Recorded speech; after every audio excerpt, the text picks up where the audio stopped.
Hello, and welcome to Good People, Good Things, a podcast all about putting the spotlight on the special people who do good, fun, and creative things with a desire to make a positive impact on the well-being of individuals and communities at large. This series is brought to you with a mixture of French and, I'm told, South African accent. I am Flo, your host and a yoga teacher by trade. Let me introduce you to Stacey DeLooze. Stacey is an accomplished singer-songwriter with a voice that often had her compared to Kate Bush, and indeed, Stacey's voice transports you to ethereal realms. Born in 1984 in Yorkshire and the eldest of six, Stacey grew up in and around Lancashire under the wings of music. She spent the first few years of her life in her parents' music shop and is basically part of a lineage of musicians. With such a legacy, she unsurprisingly went on to study music in Manchester and then moved to London aged 19 to do a degree in music at the London College of Music. On the back of years of releasing albums and performing as DeLooze, teaching in schools and privately, working as a music therapist on the children's ward at St Mary's and Westminster Hospital, Stacey, inspired by the sum of all these experiences, felt compelled to undertake the daunting and exciting task of writing a book on singing and its benefits. After a few years of researching, compiling, writing and building references for the stunning illustrations of the book, Eat, Sleep, Sing was published in 2020 with Faber Music. Stacey, thank you for being my guest on Good People, Good Things today. Hi there, pleasure to be here. So, first question. DeLooze is an unusual name and it's actually not a stage name. What's its origin? It's Flemish, actually. Ah! Yes, and kind of bizarrely because I can't claim to really know anybody from Belgium within my family unit. So my parents are English and part French, part Romanian. What's some Belgian in there? Actually, I did an ancestry test about a year ago, and yes, certainly no Belgium came up, but my name is it's Flemish. It's such a cool name, and it is spelled like with a capital L in the middle of the name, which is so unusual because normally there's a space and stuff. So anyway, that's it for etymology of names. I'm interested in that kind of thing. When I introduced you for this podcast, I was saying that singing is really a family affair. You're born from a musician dad who can be seen still to this day performing up north with his band. Mm-hmm. But the music gene was also passed on your mother's side. So was it always obvious to you that music would be your path? Absolutely. I think it's almost like it's a blessing as well as a curse, in that music has just forever been a huge, huge part of my life. And yeah, my parents met through music. So my dad's a guitarist. My mom was in his band when she was 16 years old. That's how young she was when they met. And through that, it was a real family affair. So my mom, her sister and brother, they were also in the band. They went on tour together. Sadly, that didn't last too long, but my dad certainly carried the musical baton, and he's still, like you say, he's still rocking to this day. He's now part of a Beatles tribute act called the Beatles Sound. Check them out, people, if you're up north. Exactly, yeah, they play regularly. Well, actually, he's down in Worcestershire, so a little bit further south, more in the Midlands way. Midlands. Yeah. My geography is still very poor after 20 years in the UK. I think anywhere north of London is just north. The north. Yeah, I understand that. But you must have the best Christmas. The best Christmases ever. Everybody sings and everybody can play out. Yeah, I think I'm spoiled. It's like I don't really know anything else. So it was interesting because my boyfriend actually came up to see my dad's gig a few weeks ago. And, obviously just being there, the first time he met him was at the concert pretty much. And then afterwards we went back to the house, and in the morning my dad just picks up the guitar. It's just like it's an extra limb, he just always has the guitar. And we're just singing like over breakfast and just as you do. Your life is a musical. And yeah, I mean, it has its moments because everyone's just completely batty and there's just far too many of us. So it's a very loud family, and being the eldest of six as well as certainly had its crazy moments. But it's all fun. And, we're partly, some of us are ambitious, probably more than others, but like it's just something that we all do and have always done. It's always been in the family, so it's a nice way of coming together as well as a family, I suppose. Yeah, absolutely. Mm-hmm. Your main instrument is guitar. Well, I guess If you include vocals as an instrument, I would say yes. So that would possibly... That sounded really bad, of course. No, but you don't think that the voice is an instrument because you can't necessarily see what's happening in there. But so, yeah, I play guitar, but yeah, I'm a singer. That's first and foremost what I do. And keys a little bit as well, eh? Do you remember the first album you ever got? First album? I think mine was a vinyl by a singer called Dushka.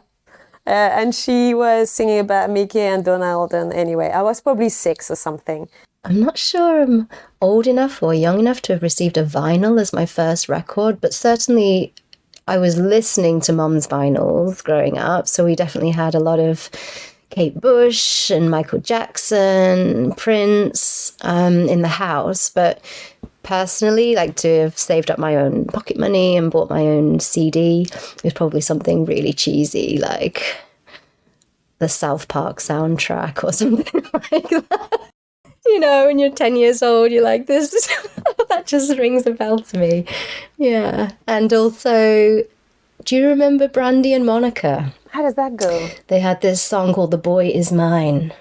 It's like, the boy is mine. Do, do, do, do, do, do, do, do. That was the one that yeah. Because sometimes these memories are very vivid because they feel so special, you know, because you hold it, there's the pictures, it can be the lyrics and amazing graphics as well. So 100%. You never lose that. You never lose that side of your part of the brain, you know, the musical memory side. I think there's so many things that happen during your life, but if there's one area that just never seems to fade, it's just like being able to recall a memory, like what you were doing and where you were when you heard a piece of music for the first time, especially a song that really had an impact on you as well, which actually brings me on to what I'm doing at the moment, which is a sort of reminiscence therapy. And it's all about hearing a piece of music, especially with the elderly. And, you know, obviously their brains are a little bit more battered, for want of a better word, you know, they're getting on a little bit and memory starts to fail, but it's really quite amazing how, yeah, they can just recall a memory from perhaps a song they heard as a child, you know, going on 80 years ago, going back 80 years ago. Yeah, poems as well, I find, like, it could be, lyrics that are sung, but poems that stick, you know, maybe we're not able to learn as easily when we're much older, but that's something that always struck me. Like I would just remember verses, but I would have not opened the book about fable for years, and out of the blue you have these verses that come perfectly formed. And yeah, they call it, is it internalization, where you can just retain a memory and you can store songs in your memory sort of bank forever, because you can really feel that feeling that you had back then, because it's just such a powerful fit music. As soon as you hear anything that strikes a chord within you, it's just like, wow, that resonates and it lingers. So, because you shared with me very kindly, so you work in this like elderly, I mean with the elderly in a care home, and you were saying like one lady was really moved one day because you managed to find a song that was played during her wedding. Yeah, that's right. She was adamant that I wouldn't find it. And of course, good old Alexa now exists. And I was like, leave that with me. And so, yeah, it came on and yeah, it was incredible. Just the tears started to roll, but happy tears, you know, it's just transported her back to when she was 18 years old. And, 18. yeah. I forget how young people were getting married. I know. You know, back in the days. I know. Not always, but like... But yeah, it was more common, I suppose. Yeah. So you're enjoying that side because you've been working with children and now you're working with, of course, more elderly in that setting. You're still teaching one-to-one various age group. Is it the first time that you really get into tapping into that population, like the elderly population? Yeah, actually it is. I've spent many years working with children and, adults as well, but not so much, sort of, let's say 60 plus.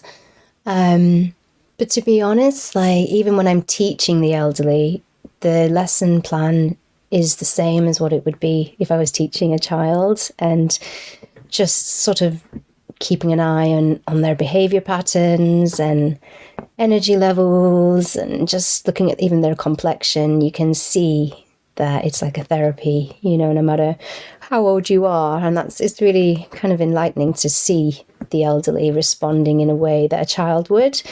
And I think it's, I always say it's a sort of neglected behavior. Once you leave childhood, you go to school, you're told you need to, just behave a certain way and just don't speak out of turn, and just everything's a little bit more controlled. And I think you lose that playful side of yourself, and it is a neglected sort of behavior. So going into the care homes at the moment, I think they really feel there's a release there, and they're able to channel all their just, the good and the bad emotional stuff that's going on in their lives, pent up frustrations, I suppose, being there, just the loneliness that comes with it as well. And I think just having somebody in there to just literally put some music on or sing them a couple of songs, and, just having that familiarity as well, like they realise, oh, I can connect with this, and then they can connect with each other as well in the group. It's the best way, I think, for people to connect these days, for sure. This is so lovely. It's such a great initiative, and I hope it will be more and more commonplace in this setting. It's you completely transform someone's day, because it's not just on the moment. It's just, of course, on the moment you might feel okay, but you carry that with you for the rest of the day. So it's such a great mood booster, and I think for some people find it hard to find their voices or like express themselves. Like you said, there's that, I have a voice, I still have a voice, I'm still heard, I'm still seen. And I don't know what you do with them, but maybe you encourage them to be a bit loud perhaps. And this is great. It's like, well, you're entitled to be loud. And I think everybody comes into a session, and as soon as they hear a singing lesson, it's like, oh no, the fear sets in. They're still shy. They still feel like, no, I can't do it. They lose their voice. They lose their confidence. And, I've been teaching for the best part of about 15 years now. And every introductory sort of session with anybody is the same. Everybody comes in just feeling a little bit anxious, a bit nervous, but then you just get used to the body language, and you kind of know how to mirror a person, or at least I feel like I can do that quite well. And so say somebody comes in just with the shoulders hunched forward, head down, then I'll do the same. I'll look at them and I'll be like, okay, we're the same right now, we're in this together. And slowly, very subtly, I'll start to kind of introduce little ice-breaking warm-ups and exercises that they don't necessarily know it's really happening, but it's slowly and gradually happening.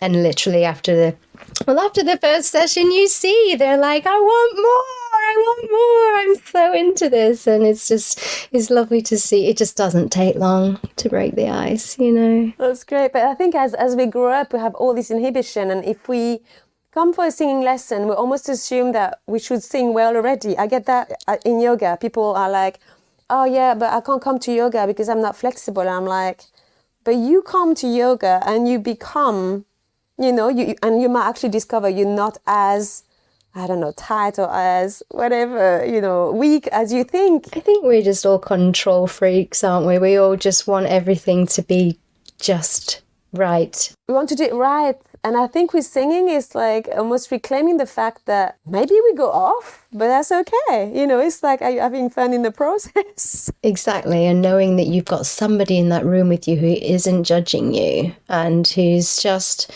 literally there to take you on that journey, it's just an exploration. So you're in there and you get to use your voice to the max, and it's a very safe space. And I make that quite clear to my students that, there is no wrong here. And if anything, I'd rather you get it wrong than hold back and refuse to do something out of embarrassment or fear of getting it wrong. So I always say, it's what you sound like is completely irrelevant at this stage. It's just about letting go. It's that release, it's exploring. And before you know it, you'll get to know your tone, your palette, your range, and just how to use your voice expressively and healthily, and it just releases so much goodness, like on many levels, by just doing that for 1 hour in your week, Obviously, I'd like people to do it more, but you know, just to have that me time, I think it's definitely quite crucial in the world today. I think we all need that. Absolutely. You know. So we're talking about your more elderly students, but you also taught in a school setting for 9 years. And how old were the kids, by the way? Was from... So they were between around 7 to 16. Wow, such a wide range. But so you have seen some of these kids like really grow up, and I would imagine blossom over the years. Maybe I put you a little bit too much on the spot, but maybe something is going to spring to mind.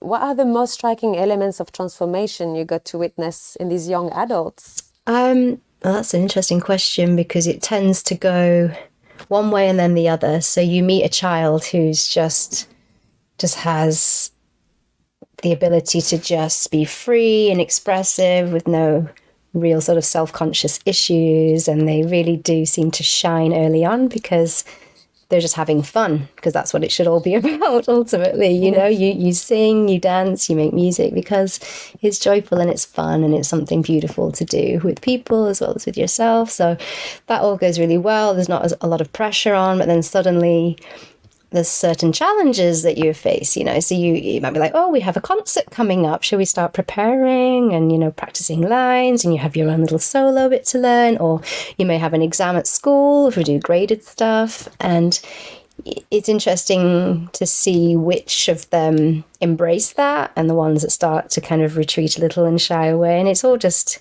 perhaps depending on their environment and how they're being encouraged outside of the lesson as well. There's just so many factors involved. So, for instance, I've worked with a few students now for, I'd say, about 8 or 9 years. So I've known them literally from being 6 or 7.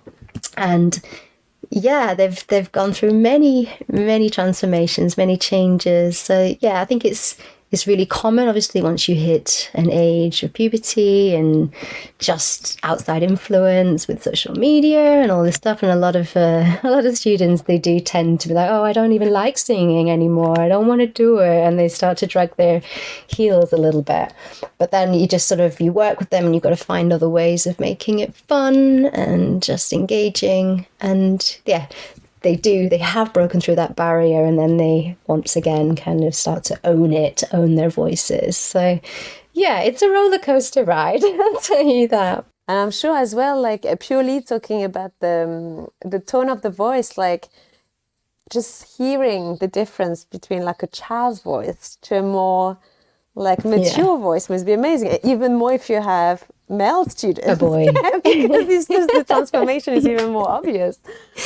Yeah, and sadly, I do feel for the boys sometimes because, you know, they're just having a wonderful time and they're howling it out one day, and then the next they're just like, oh no, I can't sing anymore, and they go for the wobbly phase. But then, you know, we work with that. You know, it's a new set of tools, and I sort of try to, you know, just teach them that, you know, there is no, obviously you're growing up, so now it's just a more mature sound, and it's your sound, it's very unique, it's unlike any other, and yeah, you've got to tiptoe quite lightly around these delicate humans. We talk about body positivity, is this voice positivity. Exactly. So you worked with several hospitals in children's ward as well as a music therapist. We're talking about children who sadly have to spend long periods of time in hospital due to a serious condition or illness. And so you got involved into bringing music to them. Could you tell us how that happened, this amazing project? Yeah, so the music school that I work for, the Rhythm Studio in London, I worked with them for 9 years, and outside of the usual, you know, the afternoon classes that I would do with the kids there, they would introduce, they had a charity called the Rhythm Studio Foundation. So there was often like little workshops that would pop up and opportunities to work with different charities. And then, yeah, the Chelsea and Westminster Hospital and St Mary's in Paddington, they came on board, and myself and another fellow singing teacher, we would go on a Saturday and just head on to the children's wards and just bring some instruments and some backing tracks and just get everybody involved. It was it's really difficult at times, but mostly really wholesome. And even getting the family, the parents involved as well was another huge part of it. I think just giving them a little bit of a break as well was definitely a good thing. So yeah, very, very challenging at times, but definitely more rewarding. Yeah, that's the thing. That's always the way, like the more difficult environments, they open up some stuff on a personal level as well, and you're not immune to the difficulties and the pain that people are going through, obviously. But it's just, that's when you're able to shine some light, then that counts even more. Absolutely. And you see the children, they're going through whatever it may be, and as soon as they hear the music or they just see some smiley, happy people, just entering the picture, it's a change of wallpaper. They must be incredibly bored in there most of the time. And so just putting yourself into that setting, I mean, it's hard. You do have to wear a special hat to do that job. You really almost have to disassociate emotionally and just disconnect a little, because there's been obviously moments where it's tough and you maybe need to step out, but that's why it's quite nice having the two of us there, so we can sort of prop each other up whenever things get a little bit heavy in there. But what's lovely is that they just physically look different. The complexion changes, they have a distraction, so they may be in a lot of discomfort, but just hearing the music, it just seems to take them away from that, and it's pure escapism. So I loved it, absolutely loved it. So I did that for a good 5 years until I left London. So you moved to Chesham was it 2 years ago now? Yes, that was just post-pandemic. Oh, pandemicus interruptus, is that what we call it? Life, yeah. It's all a bit hazy. So that happened 2020. Yeah, I left in 2021, so I've been just north of London. It feels longer. So Stacey's a good friend. I miss her. So it feels longer. I miss you too. So do you think it's around the time when you were doing all that work? So you had your students at school, you had your work as a music therapist in hospitals. Is it around that time then that you noticed all those benefits that music was bringing, and that the seed of your book was planted? To be honest, I think it happened way before then. On a very subconscious level, I knew something was happening. There was a real shift in the way people were responding to the lessons I was teaching. I remember it was, probably in and around the time I was doing the hospitals and the school. It's been going on for so long, but it was more just witnessing like how cheery people would be like after a session. And I remember just saying, just kind of very jokingly, just like, I could write a book about the benefits of singing and how it's just so good for the body, the mind, and the spirit, and I started to put together some little questionnaires, and I started to keep a journal of just monitoring the moods of people.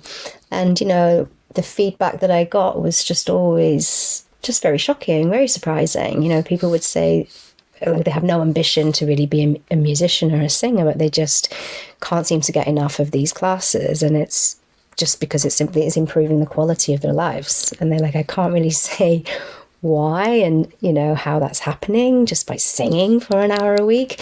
So I just started to delve into research behind why that could be happening. What's happening on a physical level, what's happening on a mental level, what chemicals are being released in the brain whenever you go to sing, or even just breathe correctly, or take a moment to just observe your breath. I mean, as a yoga teacher, the importance of just breathe. The breath and the humming. Yeah, the breath and the humming as well. There's been studies showing that when you hum, so I guess when you sing, you stimulate it's so talked about, it's annoying, but the vagus nerve, which is one of your... Connects straight to the heart. Cranial nerve. It's... I mean, it's interesting to know the science behind it, but that doesn't take away the magic. It's still magical, right? No, there's just, like I said earlier, there's so many factors involved. I think just that simple release of the dopamine, in your brain, and all the serotonin, the endorphins, you get rid of the bad hormones when you sing, you know, the sort of, I mean, you may feel a bit of anxiety leading up to it when it's a new activity and you're unfamiliar with what's coming. So the adrenaline and the cortisol and all those ugly hormones, but just, yes, those chemical responses, it just reduces the stress in your body. And I started to realize, you know, there's just many health benefits associated with that, you know, just even right down to having a good night's sleep when you when you sing your heart out and you breathe properly. It's an all body workout. So I wrote a book about it.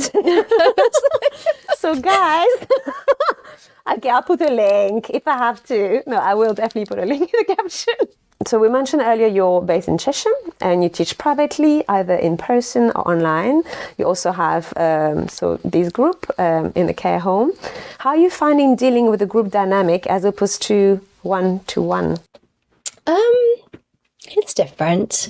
Personally, I prefer the one-to-ones, and I think it's because there's a real emphasis on well-being in my classes, singing for well-being. And obviously I'm not knocking choir sessions, for instance. Like, I heavily promote that in my book as well. Just, it's like this one activity that really does bond people, and it's just such a wonderful way of meeting people and sharing whatever it may be through song. But I find that my classes are slightly more beneficial when it is on a one-to-one basis.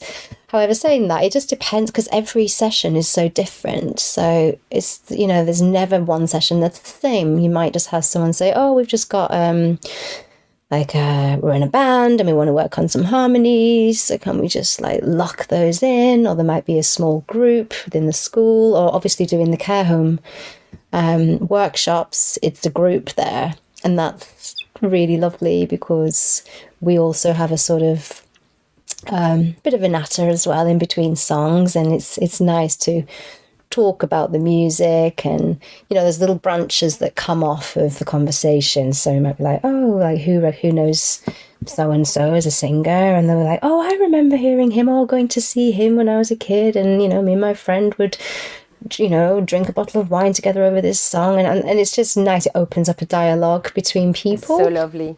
So yeah, I just think there's no two lessons that are the same, and I just love the organic nature of that. You know, it's just each setting is new and different, and it's interesting. It's interesting to observe people as well. Yeah, totally. Yeah. Have you ever been in a situation where you're like, sorry, I can't help you? I'll be honest, I think it's when I was quite new to teaching, and I just remember there was one individual, bless him, he came for his first ever singing lesson, and he was quite cocky, for want of a better word. He's like, yeah, I'm a jack of all trades. Like, I sing, I dance, I act. I'm like, I'm really good. I just need, you know, a little bit of fine tuning here and there. And obviously I then went to hear him sing, and he was just completely tone deaf. Like, there wasn't a note in him. And it's very rare that I think they say there's about 2% of the population are actually tone deaf. And I did actually just have to tell him there and then. I was just like, stop. Can you stop? But in hindsight, I do think perhaps I could have worked with him a little bit more, just to see what I could get out of him, you know, because it was the first lesson, and, you know, I've come to realize that people wear masks, and he may have come in looking overly confident and, you know, just at ease with it, but maybe he really wasn't. Maybe he was nervous, and this is just how he chose to carry himself in that moment. And I was a little bit dismissive, but I suppose this is, you know, it's all part of the process even as a teacher. You know, I was a performer before that and a musician, so I was wearing a very different musical hat, I suppose. So I was quite a little bit judgmental in that moment, I suppose, but but he took it well. He was just like, okay, well, you know, I can still, and he could dance, you know, so here is some moves. That was all good. But to be honest, like, I've been very, very lucky, or it's incredible to see that with each individual voice that you hear, there's something special in it because it is just completely unique and unlike any other. So Yeah, we forget that our voice is like our fingerprints. yes, exactly. And then you just have to work with what you have. You work with those tools, and if you're a good enough teacher, you should be able to improve and enhance that sound, you know. And it's all about accepting, you know, it's accepting who your own voice as well, and knowing like, yeah, this is me. And like I said earlier, it's not about being, you don't necessarily want to be a professional singer or to have that ambition. You just love to sing, and that's perfectly good enough, you know?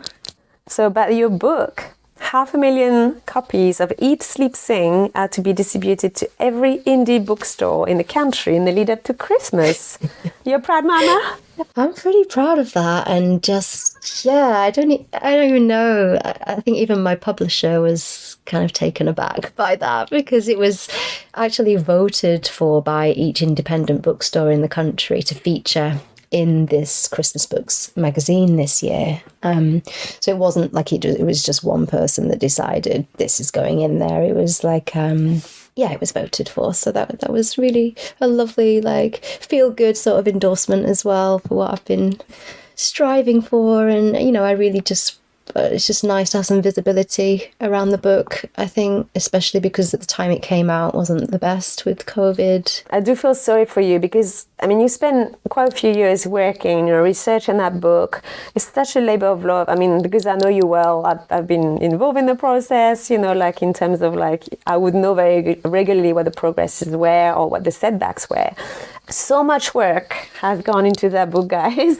The illustrations as well, like Stacey went as far as providing like mood boards for each drawing that you're going to find in the book. So a real labor of love. And then it's finally published, 2020, bloody pandemic, and you can't do talks, you can't tour. Yeah, the stars really weren't aligned, unfortunately, at that time. But you know what, I think, because I've released music in the past, and I realise as a musical artist, there really is a sort of shelf life on an album as to when you release that. But with a book, I just think there's more longevity in it, and I feel that even more so now, like, this is the time to read a book on singing for well-being. I think post-pandemic, people perhaps are realising that, life just doesn't really feel quite the same than it was beforehand, and they just need that little bit of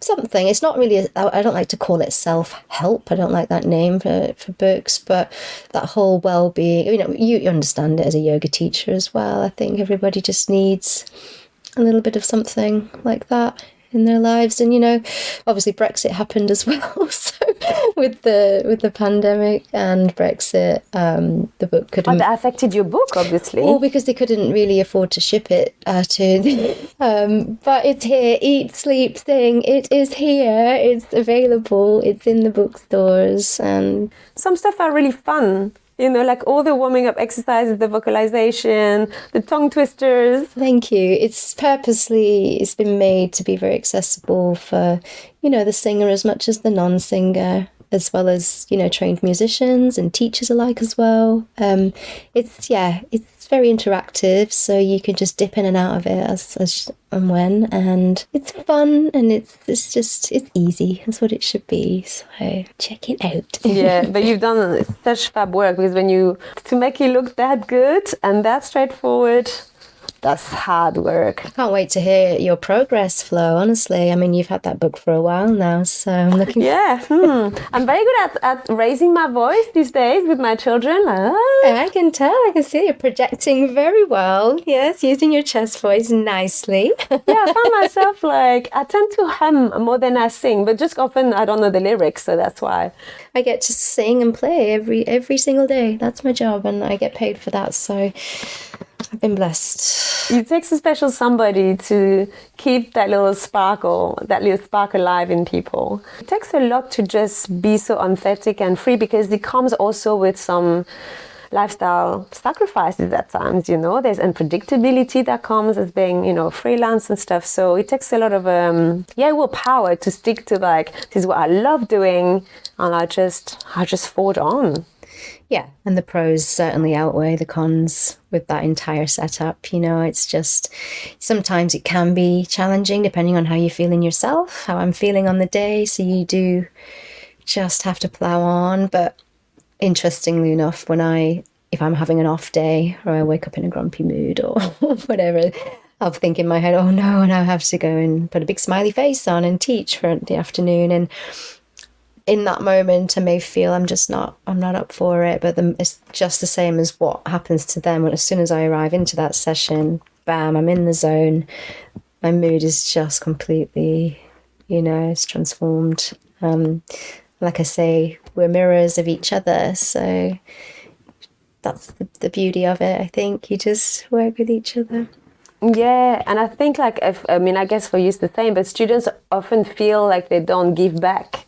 They feel the teacher gives, but actually I just keep saying, guys, like without you, nothing happens. The magic can't happen, and you feed off what they come up with. Yeah, it's just like the joy, like you say, is really real. It's so satisfying and so rewarding. As a performer as well, I mean, I remember feeling like, oh, because I'm now teaching, does that mean I'm a failed musician, as they say, once you end up teaching? And it's funny because I always thought that I got enough out of just being sort of, on the stage, not behind the scenes. And as a teacher, you kind of are obviously more behind that.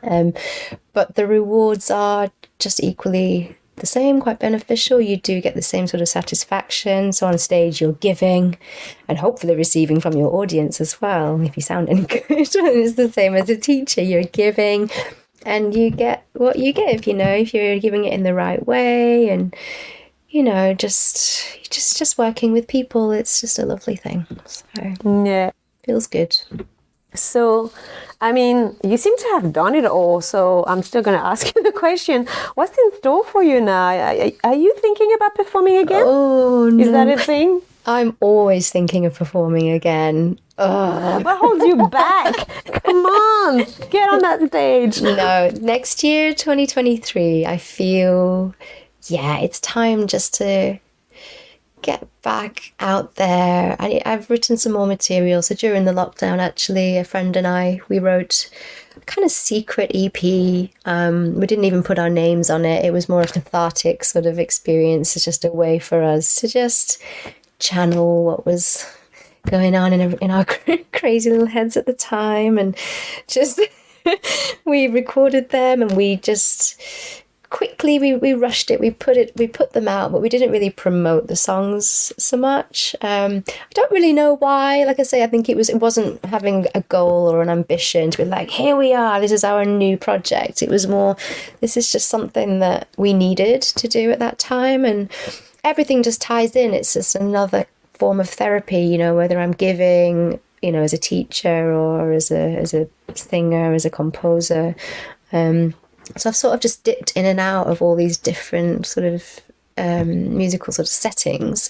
And I think now I've sort of worked hard academically on the book side of things. And then as a teacher, things are I feel like they're coming full circle again. And I am sort of piping up. I've just spent the last hour just playing the guitar non-stop this morning. And it's something that I feel like I neglected, because I've, there's only so many hours in the day, and you sort of have to just channel your efforts depending on what you need to do at the time. But I will. I'm going to get back to it. You'll know when I'm there. I'll crack the whip every now and then if needed, but you're not that kind of woman. You don't need any whip being cracked. You're very, you've always done your own projects, as a performer and everything. You've always been the one leading, and it was always been under your leadership that thing happens. So, yeah. So it's all fun. It's all fun. It's a weird sort of addiction, but it's a healthy one, I suppose. Yeah, so that's okay. Yeah. Well, Stacey, thank you so much for doing this podcast with me. Thank you so much for having me. It's been lovely to talk to you. To find out more about the lovely and talented woman that Stacey is, please head to @DeLooze on Instagram. And for more information on the book, Eat, Sleep, Sing, head to @Eat, Sleep, Sing book. Bye for now, have a good day, and thank you for listening.